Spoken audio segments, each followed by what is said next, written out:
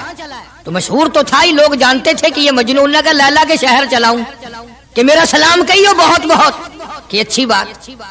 آدھا میل وہ اونٹ والا چلا، پھر دوڑ کے بھاگ کے اسے رلا، کہنے لگا میرا پیغام یاد ہے؟ کہ ہاں یاد ہے، کہ زور زور سے سلام کہنا۔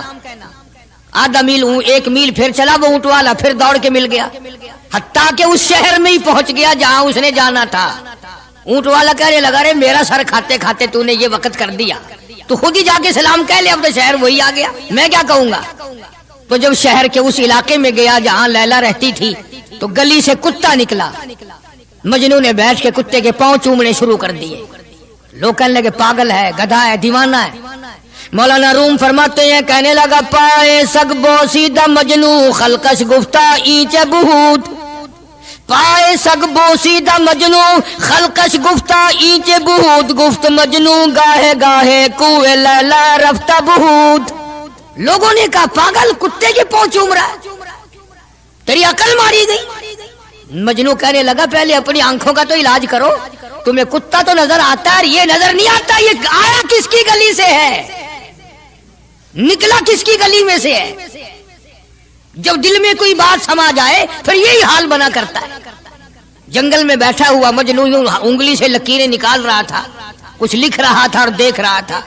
کسی نے پوچھ لیا کیا کر رہا ہے یہاں جنگل میں بیٹھا ہوا؟ کہنے لگا گفت نقشے نام لیلا می رقم، گفت نقشے نام لیلا می رقم، خاطر خود را تسلی میں دہم۔ کہنے لگا لیلا کا نام لکھ لکھ کر دیکھتا ہوں، تسلی دیتا ہوں اپنے دل کو۔ عرض کرنے کا مقصد یہ کہ جب دل میں کسی کی بات سما جائے پھر اس کی شکل سے، پھر اس کے پیر کی خاک سے، ہر چیز سے محبت ہو جاتی ہے۔ تو مسلمان جب کلمہ پڑھتا ہے لا الہ الا اللہ محمد الرسول اللہ صلی اللہ تعالی علیہ وسلم، تو اللہ پاک نے جس نبی کی محبت دلوں میں ڈالی ہے اس کی ہر چیز سے پھر پیار ہونا چاہیے۔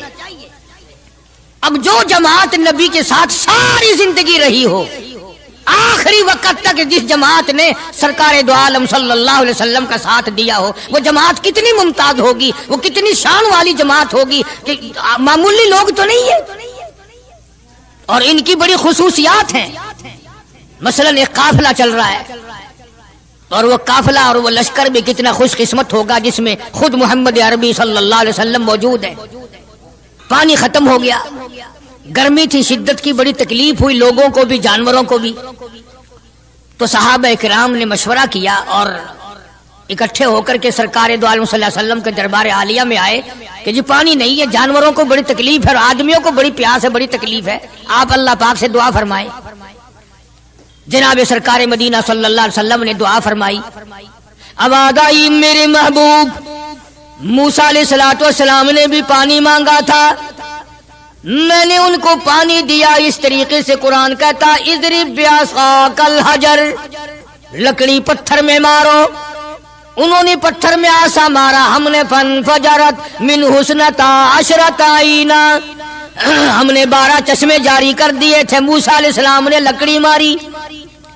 او میرے نبی، آج میں اگر آپ سے بھی لکڑی لگواؤں، اسی طرح سے آپ کو بھی لکڑ پتھر میں مارنی پڑے، پھر کلیم میں اور حبیب میں کیا فرق ہوگا؟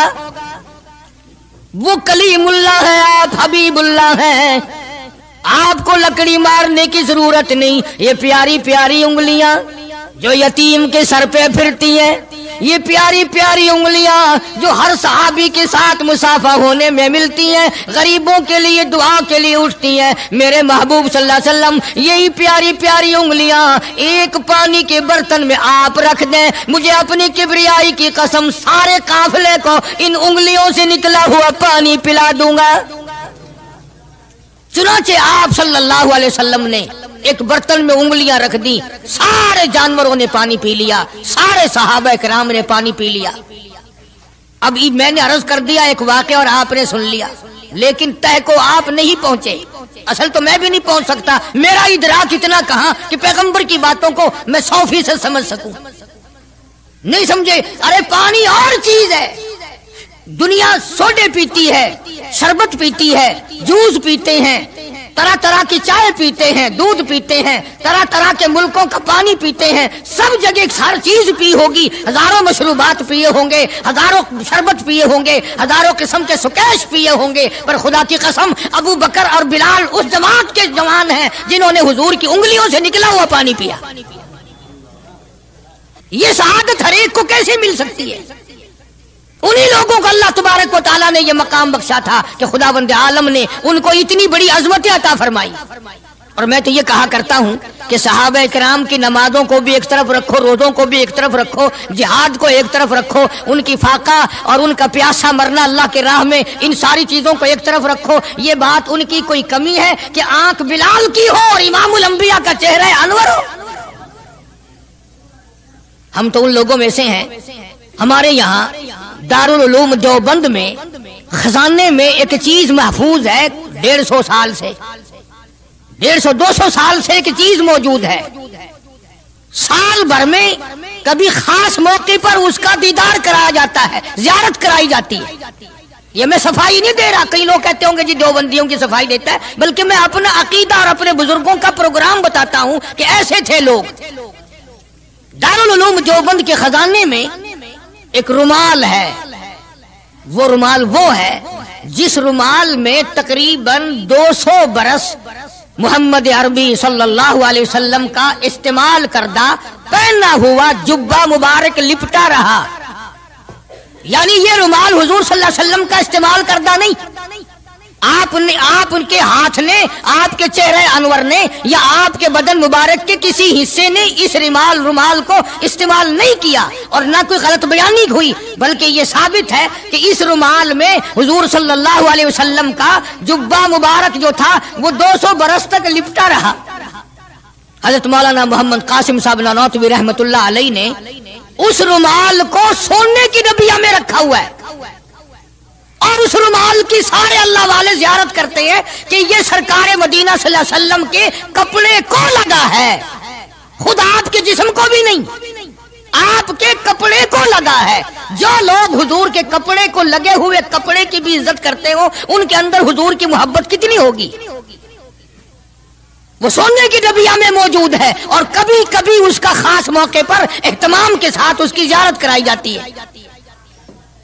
نام پتہ بتانے کی مجھے اجازت نہیں ہے. یہاں پاکستان میں ایک جگہ ہے، وہاں پر حضور کریم صلی اللہ علیہ وسلم کی ریش مبارک، آپ کی داڑھی مبارک کا ایک بال سونے کی ڈبیا کے اندر اور ڈبیا اور پھر اس میں بڑا کچھ عطر وغیرہ اس میں وہ سنبھال کے رکھا ہوا ہے، اور ایک بال مبارک میں سے 2-3 شاخیں اور نکلی ہوئی ہیں. میں یہ عرض کر رہا تھا کہ جو لوگ آپ کے نالین مبارک کی بھی عزت کرتے ہوں، ان کے خود اپنے دلوں میں کتنی محبت اور عظمت ہوگی. حدیث پاک کی ایک کتاب ہے جامع ترمذی، عربی مدارس میں پڑھائی جاتی ہے. اس کتاب میں سرکار مدینہ صلی اللہ علیہ وسلم کا حلیہ نقشہ موجود ہے. تمہارے دل میں تو کبھی یہ محبت بھی نہ اٹھی کہ کم سے کم ہم کبھی کتابوں میں حالات میں سنے تو صحیح آپ کی شکل مبارک کس طرح کی تھی، رنگ مبارک کیسا تھا، انگلیاں مبارک کیسی تھی، چہرہ انور کیسا تھا. کتابوں میں سب کچھ موجود ہے. تم عادی بن گئے دوڑے سننے کے، غلط باتیں سننے کے، اصل بات رہی گئی. تو میں بتانا یہ چاہتا ہوں کہ جامع ترمذی کتاب جو ہے حدیث پاک کی، اس میں آپ صلی اللہ علیہ وسلم کی چپل مبارک کا نقشہ ہے، آپ کی نالین مبارک کا نقشہ ہے، یعنی سرکار دو عالم صلی اللہ علیہ وسلم کی جوتی مبارک کا نقشہ ہے. اب وہ ہے اس زمانے کی بالکل سادہ چپل ہے، پہاڑی قسم کی. تو میرے بزرگوں کا اور میرے اکابر کا، علماء دیوبند کا یہ عقیدہ ہے کہ اگر کوئی آنکھوں سے وہ نقشہ دیکھ لے، توجہ کرنا، اور دل میں یہ خیال لائے ہیں یہ بھی کوئی جتی ہے، باٹا والے اتنی اچھی بناتے ہیں، سروس والوں کی اتنی چپلیں اچھی ہیں، فلانے ملک کی اتنی اچھی ہیں، امریکہ میں یوں بنتی ہیں، ہمارے یہاں کمپنیاں یوں بناتی ہے، یہ تو کوئی خاص چپل نہیں. ہمارے بزرگوں نے لکھا ہے جس کے دل میں اتنی سی بات آئی ایمان چلا گیا. ایمان نہیں رہے گا، اس لیے کہ اس ذات کی نالین مبارک کی عزت بھی فرض ہے۔ آئی بات سمجھ میں؟ یعنی کس قدر عظمت ہے، کس قدر محبت ہے اور کس قدر تعلق ہے محمد عربی صلی اللہ علیہ وسلم کی ذات سے ان لوگوں کو۔ مولانا رشید احمد صاحب گنگوہی رحمت اللہ علیہ رمضان المبارک میں مدینے پاک سے مرید کھجوریں لا کے دے دیتے تو آپ مریدین کو کھجوریں تقسیم فرماتے اور فرماتے گٹھلیاں مجھے واپس کر دو، کھجوریں کھا کر گٹھلیاں واپس دے دو۔ حضرت کیا کرتے؟ ان گٹھلیوں کو اکٹھا کر کے ہاون دستے میں کوٹ کر صفوف بنا کر رکھ لیتے اور رمضان شریف میں جس پانی سے روزہ افطار کرتے وہ گٹھلیوں والا صفوف اس میں ملا کر پیتے کہ یہ میرے آقا کے شہر کی گٹھلیاں ہیں۔ کتنی بڑی عزت ہے۔ اس زمانے میں بجلیاں نہیں ہوتی تھی، چراغ جلتے تھے حضور کریم صلی اللہ علیہ وسلم کے گنبد خضرا پہ، جہاں ہر وقت اللہ کی رحمتیں برستی ہیں۔ اللہ ہر ایک کو زیارت نصیب فرمائے۔ 24 گھنٹے فرشتے سلام پڑھ رہے ہیں، صلات پڑھ رہے ہیں، درود پاک پڑھ رہے ہیں، چاروں طرف سے رحمت ہی رحمت برس رہی ہے۔ تو زیتون تیل جلتا تھا، کسی مرید نے حضرت کو لا کے وہ چراغ کا بچا ہوا تیل، ایک تو زیتون ویسے بکبکا ہوتا ہے، زیتون کا تیل کوئی ذائقے دار نہیں ہوتا، ویسے ہی بکبکا، اور پھر اس چراغ کا بچا ہوا جو جل چکا ہو اور بھی زیادہ بدبودار ہو جاتا ہے۔ لیکن مولانا رشید احمد گنگوہی رحمت اللہ علیہ کو جب کسی نے لا کے دیا تو حضرت نے وہ بچا ہوا چراغ کا تیل کھڑے ہو کے پیا۔ تو کسی نے پوچھا حضرت یہ کیوں؟ فرمایا تجھے کیا معلوم ہے یہ اس چراغ کا بچا ہوا تیل ہے جو کالی کملی والے صلی اللہ علیہ وسلم کے روضہ اقدس پہ جل رہا تھا۔ مولانا محمد قاسم صاحب نانوتوی رحمت اللہ علیہ کو کسی نے مدینے پاک سے رومال لا کے دیا، آپ اس کو چومنے لگے، آنکھوں سے لگانے لگے۔ تو کسی نے کہا حضرت کیا چوم رہے ہو؟ یہ تو اٹلی کا بنا ہوا رومال ہے، مدینے میں رومال تھوڑے ہی بنتے ہیں، یہ تو اٹلی کا فلاں ملک کا بنا ہوا، جرمن کا بنا ہوا رومال ہے، آپ چوم رہے ہیں اس کو؟ یہ مدینے میں تھوڑی فیکٹری کوئی رومالوں کی کارخانہ ہے۔ فرمایا نہیں ٹھیک ہے مجھے بھی پتا ہے بنایا جرمن والوں نے ہے، بنا اٹلی میں ہے، لیکن یہ بات تو دیکھ میں تو اس لیے چوم رہا ہوں کہ مدینے کی ہوا اس کو لگی ہے، مدینہ منورہ کی اس کو ہوا لگ گئی ہے، اس لیے میں محبت میں چوم رہا ہوں۔ عرض کرنے کا مقصد یہ کہ ان لوگوں کے دلوں میں پیار ہوتا ہے تو پیار کے اظہار کے طریقے ہوتے ہیں، محبت کبھی نہیں چھپی رہا کرتی۔ مولانا محمد قاسم صاحب نانوتوی رحمت اللہ علیہ جب مدینے پاک پہنچے کئی میل ادھر کو جوتا اتار دیا، رات کا وقت تھا، پیر زخمی ہو رہے ہیں، سواری خالی چل رہی ہے۔ کسی نے عرض کیا حضرت سواری پہ سوار ہو جاؤ، پاؤں زخمی ہو رہے ہیں۔ فرمایا مدینہ میرے آقا کا شہر ہے، سواری پہ چڑھ کر داخل ہوتے ہوئے مدینے پاک میں شرم آتی ہے، مدینے جیسے شہر میں سواری پہ چڑھ کر داخل ہوں۔ چنانچہ جتنے دنوں مدینے پاک میں رہے جوتا نہیں استعمال کیا، جوتا نہیں پہنا مدینے پاک میں رہتے ہوئے مولانا محمد قاسم نانوتوی رحمت اللہ علیہ نے۔ تو شاگردوں نے پوچھا حضرت پتھریلا علاقہ ہے، ٹھوکریں لگتی ہیں، آپ ایسا نہ کریں۔ فرمایا بھائی ڈر لگتا ہے کہیں میرا جوتے والا پیر اس جگہ پر نہ پڑ جائے جہاں میرے آقا حضرت محمد الرسول اللہ صلی اللہ تعالی علیہ وسلم کے قدم مبارک لگا۔ اتنی عظمت، اتنا پیار، اتنا ادب۔ امام مالک رحمت اللہ علیہ نے ساری عمر مدینے پاک میں گزاری، لیکن میں ذمہ داری سے کہتا ہوں 3 میل کے اندر امام مالک نے کبھی پیشاب پخانہ نہیں کیا، مدینے شہر میں امام مالک نے کبھی پیشاب پخانہ نہیں کیا۔ فرماتے تھے میرے آقا کا شہر ہے مجھے شرم آتی ہے۔ اس کا نام عظمت ہے، اس کا نام محبت ہے۔ 2 غزلیں گا لینا یا 2-4 شعر پڑھ لینا اور نہ نماز پڑھنا، نہ روزے رکھنا، نہ قرآن کی تلاوت کرنا، نہ درود شریف کا ورد کرنا اور نہ صحابہ کرام کا ذکر خیر کرنا، یہ محبت کا معیار تمہیں بتایا کس نے ہے؟ تمہیں شکلوں سے پتہ نہیں چلتا کہ یہ حضور کریم صلی اللہ علیہ وسلم کا محبت کرنے والا یا نہیں کرنے والا؟ کیسے محبت کا معیار اپنا سکتے ہیں وہ لوگ، چرس پینے والے، فیم کھانے والے، بھنگ پینے والے، کتوں سے ہر وقت کھیلنے والے، وہ کبھی آقا دو عالم صلی اللہ علیہ وسلم کے خادم ہو ہی نہیں سکتے۔ مولانا محمد قاسم صاحب نانوتوی رحمت اللہ علیہ صحابہ صفہ کے چبوترے تک جاتے ہیں، سلام کے لیے جاتے ہیں، لیکن صحابہ کرام صفہ رضی اللہ تعالیٰ عنہم اجمعین کے چبوترے کے قریب سے رو کر واپس آ جاتے ہیں۔ شاگردوں نے پوچھا حضرت آگے کیوں نہیں تشریف لے جاتے؟ فرمایا بھائی گھبراہٹ ہوتی ہے، شہنشاہ کا دربار ہے، شہنشاہ شہنشاہ کائنات کا دربار ہے، مجھے ڈر لگتا ہے آگے جاتے ہوئے، شرم آتی ہے۔ کئی دنوں کے بعد ماجہ شریف تک گئے، جالیوں کے قریب تک گئے اور وہاں جا کر کے سلام عرض کیا تو مولانا محمد قاسم صاحب نانوتوی رحمت اللہ علیہ ہنستے ہوئے واپس تشریف لائے۔ کسی نے پوچھ لیا اللہ والے کئی دنوں سے تو دیکھا روتے ہوئے واپس آیا کرتے تھے، آج مسکراتے ہوئے آئے ہو؟ فرمایا الحمدللہ کام بن گیا، کام بن گیا۔ اس کسی نے پوچھ لیا کیا کام بن گیا؟ فرمانے لگے تمہیں کیا معلوم ہے میرے آقا کا مجھ پہ اتنا کرم تھا، میرے آقا کا مجھ پہ اتنا کرم تھا، بھر دیا میرا دامن پھیلانے سے پہلے، میرے آقا کا مجھ پہ اتنا کرم تھا، نشہ رنگ لایا پلانے سے پہلے، اور بھر دیا میرا دامن پھیلانے سے پہلے، مجھے کالی کملی والے صلی اللہ علیہ وسلم نے دودھ پلا دیا، علم حدیث پلا دیا۔ عجب انداز کے لوگ ہیں، عشق ان جیسا۔ باہر تشریف لائے، نعتیہ کلام تو دیکھو، عشق کے بغیر ایسا کون کہہ سکتا ہے؟ یوں فرماتے ہیں جیوں تو سگانے، جیوں تو سگانے حرم کے ساتھ پھروں، او میری مولا بقایا زندگی اگر میری ہے، میرا مدینے کے کتوں میں شمار کر دے، میں بڑا راضی۔ جیوں تو سگانے حرم کے ساتھ پھروں، اور مروں تو کھائے مجھ کو مدینہ کے مرغ و مار، میں مدینے میں مر جاؤں، مدینے کے پرندے مجھے کھا جائے، میں بڑا راضی۔ کیا انداز ہے ان لوگوں کا۔ اور ایک بڑے عظیم بزرگ اسی زمانے کے ہیں مولانا محمود الحسن صاحب شیخ الہند صاحب کا رحمت اللہ علیہ، بڑے بڑے عجیب لوگ تھے۔ کلام تو ان لوگوں کا حق تھا نا جو ہر وقت نبی صلی اللہ علیہ وسلم کی یاد میں مگن رہتے تھے، اسی لگن میں لگے رہتے تھے، اسی سوز و گداز میں، اسی محبت میں ہر وقت رہتے تھے۔